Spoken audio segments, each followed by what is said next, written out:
In the final week of November, a weather system that began as a low-pressure area in the Bay of Bengal rapidly intensified. Meteorologists watched with growing concern as it spiraled into a formidable cyclonic storm, christened Ditwa. Its trajectory was set for Sri Lanka, an island nation with a long and painful history of battling the forces of nature.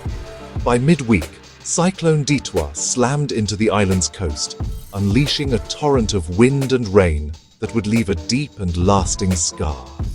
What followed was a catastrophe of immense scale, a multifaceted disaster that would test the resilience of a nation and its people.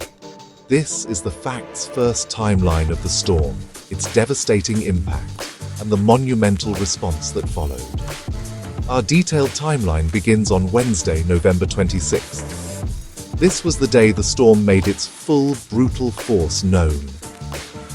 Cyclone Ditwa did not discriminate. Its vast bands of rain and destructive winds tore across all 25 districts of Sri Lanka, from the northern plains of Jaffna to the southern shores of Gala.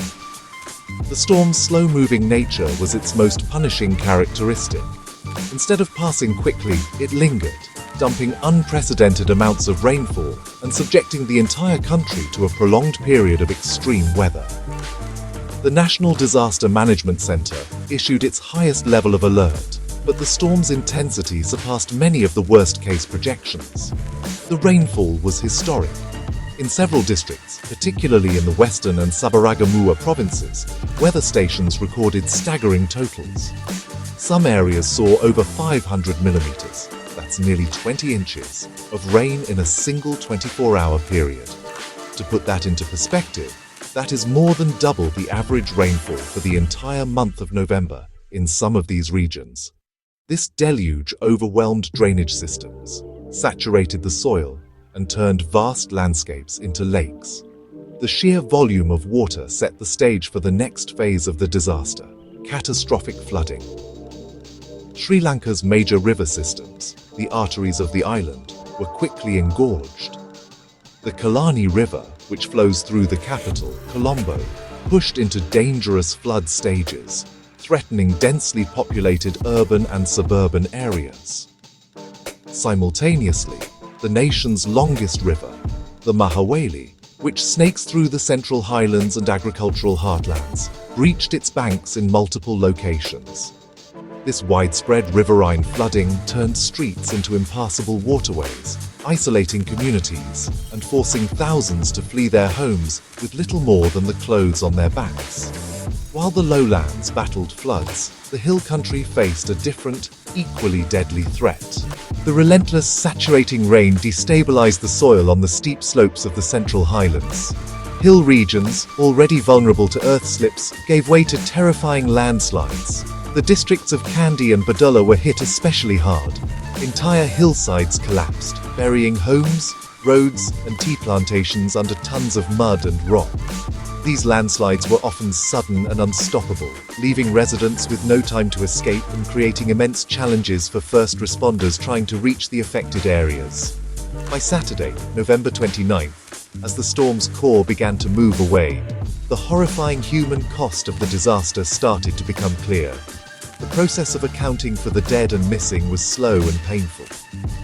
As of Saturday evening, the confirmed death toll stands in a tragic range, estimated between 132 and 153 people. The uncertainty in these numbers reflects the difficulty of accessing remote, landslide-hit areas. Compounding the grief, another 130 to 191 people are reported missing, many feared buried under debris or swept away by floodwaters. Officials have grimly stated that the final number of casualties could, and likely will, rise as search and rescue operations continue. The impact on the living is staggering.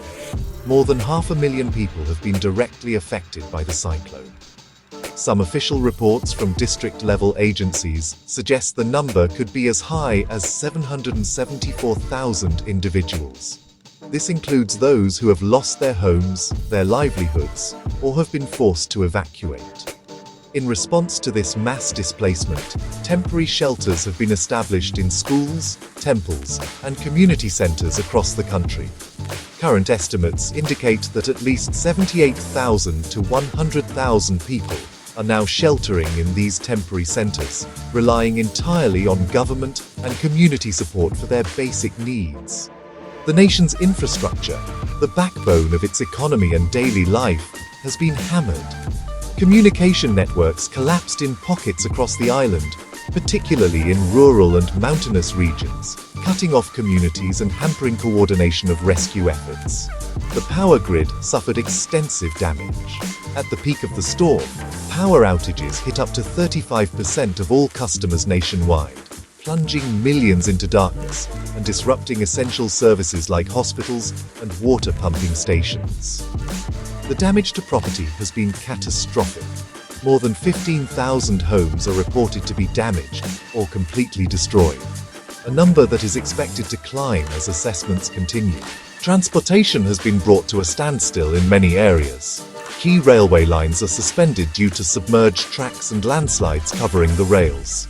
The road network is crippled, with reports confirming that at least 3 major bridges have been washed away, severing vital transport links and isolating entire districts. In an effort to ensure public safety and focus on the emergency response, schools and government offices remain closed across the most affected provinces. In the face of this national crisis, the Sri Lankan government has declared a state of emergency, a move that allows for the mobilization of all necessary resources for the rescue and relief effort. The government has also issued a formal appeal for international aid to help manage the scale of the disaster.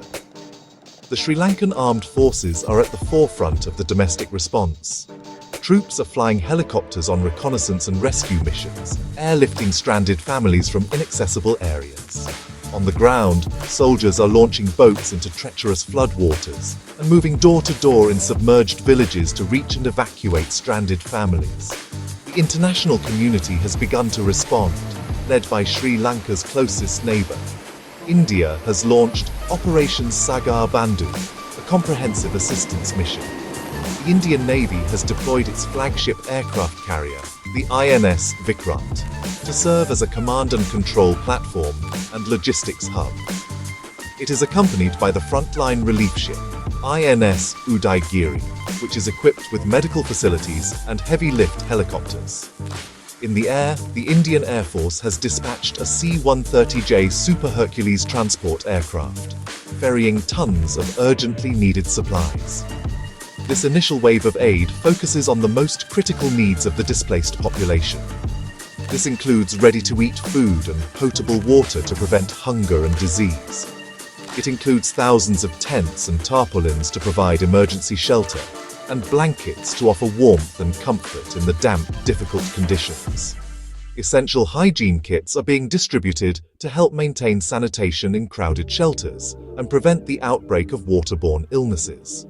Crucially, medical supplies and mobile medical teams are also part of the package, providing first aid, treating injuries, and offering essential healthcare to those who cannot reach a hospital. Looking ahead, the storm's core has now moved northwest across the Palk Strait and is tracking toward India's east coast, where authorities are on high alert. However, for Sri Lanka, the ordeal is not yet over. The tail end of the cyclonic system means that heavy rain and strong winds will likely linger for another 24 to 48 hours, particularly in the western and southern provinces.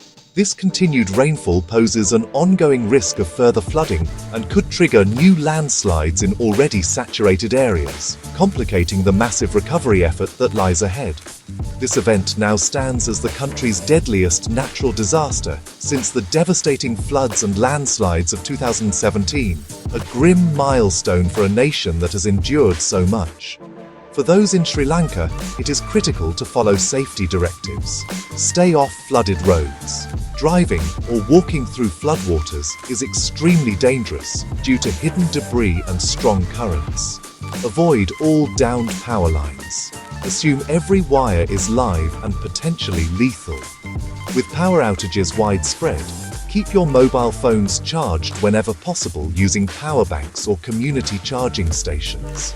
This is your lifeline to information and help. Most importantly, Follow all official alerts and evacuation orders from the Disaster Management Center and local authorities. Your cooperation can save lives. For those of you watching from abroad who wish to help, it is vital to donate through verified and trusted channels to ensure your contribution reaches those in need effectively. Official government portals, such as those managed by the Disaster Management Center, are a direct route for aid. Established international organizations like the International Federation of Red Cross and Red Crescent Societies are on the ground, providing critical support. UNICEF is also active, focusing on the specific needs of children and vulnerable families affected by the crisis. Additionally, consider supporting trusted local NGOs with a proven track record in disaster relief within Sri Lanka. As we continue to cover this developing story, we are committed to using only verified information. For accurate visuals of the storm's impact, we recommend using licensed satellite imagery from credible sources like the Indian Space Research Organization's INSAT series or NASA's Earth Observatory. For on-the-ground footage, rely on accredited video from Sri Lanka's Disaster Management Center and established news agencies. In a crisis of this magnitude, combating misinformation is crucial. I'll keep tracking verified updates from official sources to bring you the most accurate information as the situation evolves. The road to recovery for Sri Lanka will be long and arduous. But in the face of immense tragedy, the spirit of resilience and community is already shining through. Stay safe.